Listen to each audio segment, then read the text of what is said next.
জানি বড় মাছ ঝাম করে এসে জালে আটকে যায়। এই মাছটা একটা ঝাম করে কত বড় মাছ ধরা একটা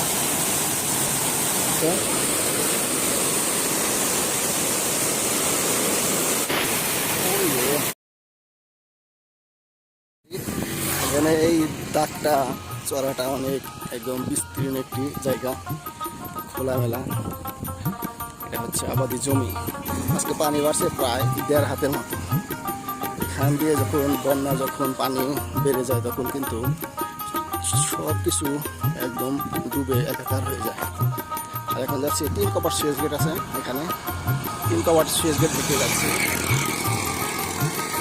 অনেক বছর পর 3 কপার সুয়েজ গেটে দেখি কী পরিমাণ মাছ হয়। একসময় প্রচুর মাছ হয়েছে এখানে, এখন জানি না কী অবস্থা কেমন। এই যে একজন এখানে মাছ ধরার প্রক্রিয়া শুরু করছে। অবশ্য মাছ অনেক মারছে এই যে ডিশের ভিতরে। এটা হচ্ছে 3 কপার সুয়েজ গেটের এই পাশ থেকে এ পাশে হচ্ছে ধার যায়। এখানে দেখেন একদম মাঠ আর মাঠ।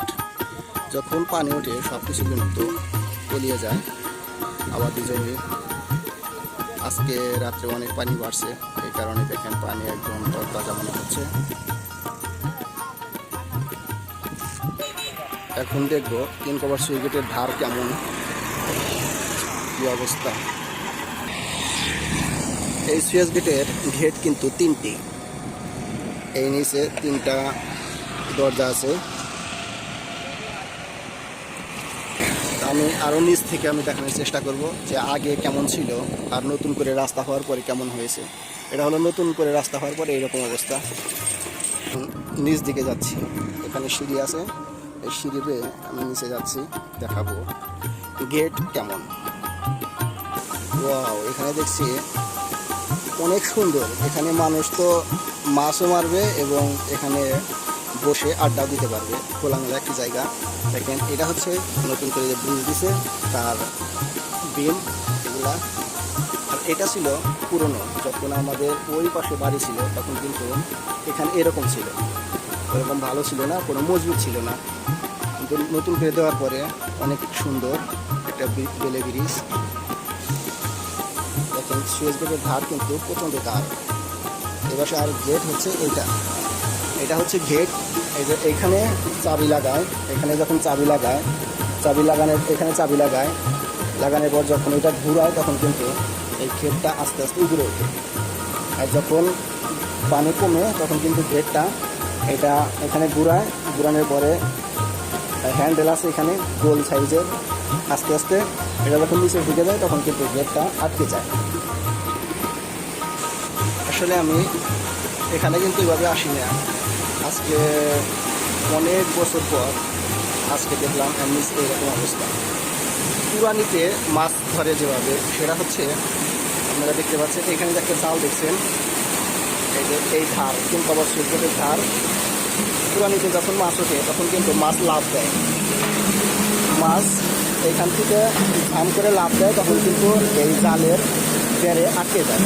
কারণ ধারে কিন্তু অনেক মাছ লাফানোর কারণে লাফ দিয়ে যখন ওরা ঝাম করে তখন কিন্তু এই জালের থাকে আটকে পড়ে।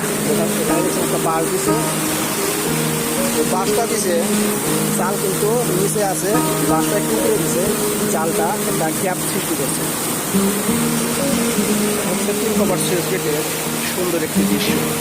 এখানে আমরা এক সময় অনেক মাছ মারা দেখতাম এখানে বসে, এবং আমি নিজেও ছিপ দিয়ে বড়শি দিয়ে মাছ ধরতাম। 3 কপার সুইচ গেটটি আগের মতো আর নেই। আগে এই পুরোনো আমলের যেগুলো ছিল আমরা যখন ছোটোবেলায় গেছি তখন কিন্তু এরকম ভাঙাচোরা ছিল না, কিন্তু আস্তে আস্তে বয়স হওয়ার কারণে কিন্তু এভাবে ভেঙে গেছে। মাছ পরে তখন দেখেন এখানটা কিন্তু মাছ এখানে করতে, মাছ ঝাম করতে পারে, এর ভিতরে মাছ আটকে যায়। আবার এই জালটা আগের মতো করে সেট করে দেবে, এভাবেই রাখবে। যখন মাছ ঝাম করবে উড়াল দেবে তখন ওই গ্যাপে এসে আটকে যাবে। আমরা আমরা ছোটোবেলায় দেখতাম এই যে বড় জালটা দেখছেন, এটার ভিতরে অনেক বিশাল বিশাল মাছ, এখানে রুই, মির্জা, নওলা এগুলো কিন্তু আটকেছে। আমরা নিজের চোখে দেখে খুব খুশি বোধ করতাম। ছোটোবেলায় যখন এখান থেকে এই পানির ভিতরে লাফ দিতাম, তখন কিন্তু পানি আমাদের ভাসিয়ে নিয়ে যেত অনেক। আর একটি মাছ পড়ছে দেখেন, এই মাছের একটা পড়ছে দেখেন, উঠে এসেছে জালটা। এভাবেই প্রতিনিয়ত এই ধারে মাছ ধরা পড়ে। এই মাছগুলো সব পুরানিতে ঝাম করছে, সেই মাছগুলো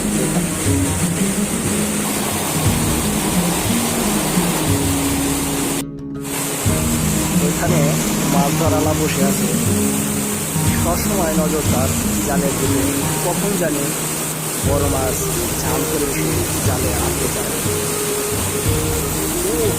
এই মাছ একটা ঝাম করে কত বড় মাছ ধরা বলছে না।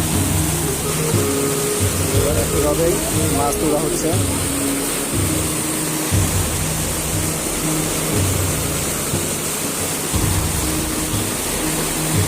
নওলা মাছ আবার কিন্তু আগের মতো করে এখানে জালটা ছেড়ে দেবে।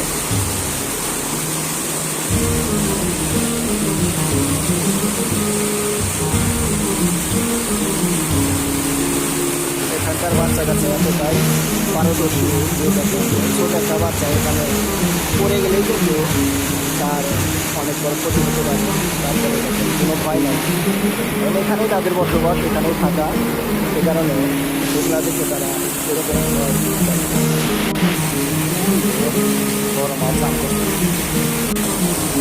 এই স্টেজ গেটের কপাট 3টি, এখানে দেখছেন আপনারা 3টি কপাট আছে, 3টি দরজা, 3টি গেট। তো আজকের মতো এখানেই বিদায় নিচ্ছে কপাট শেষ গেট থেকে।